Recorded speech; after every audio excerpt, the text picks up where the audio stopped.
তো গলাটা পরিষ্কার করে নিলাম। তো আজকে আমরা সবাই খেতেছি হইলো মিষ্টি খাবার। তো আজকে আঙ্গের মামা মিষ্টি খিলাবো। তো আমরা সবাই পাগলার নাকলা সাইজে মুজে সবাই খেতেছি মিষ্টি খাবার আঙ্গেরে দাঁত ভাঙ্গা বিরোধনে। তো আঙ্গেরে মিনি ব্লগটা সবাই দেখুন। এই যে আমাদের বিখ্যাত মামা, এটাই আমার আজকে আঙ্গেরে মিষ্টি খিলাবো। তো আমরা আস্তে আস্তে খেতেছি। তো বেশি ভিডিও তেরে পেলাম না, আস্তে আস্তে খেতে খেতে রাত হয়ে গেছে।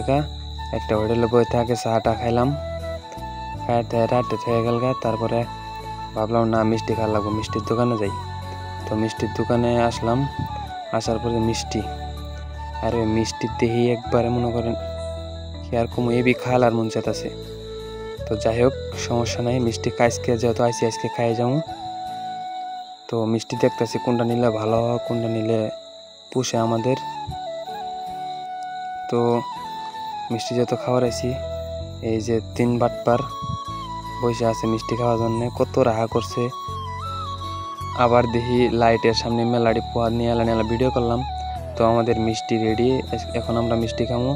আপনাদের দেখামো না, আমরা একলা একলাই খামো, আপনাদের না পানি বাড়াইতে পারে জিভে দিয়ে। তো এখন আমরা মিষ্টি খাইতেছি, আপনারা কিছু মনে করেন না। ভালো থাকবেন, আল্লাহ হাফেজ, বাই বাই।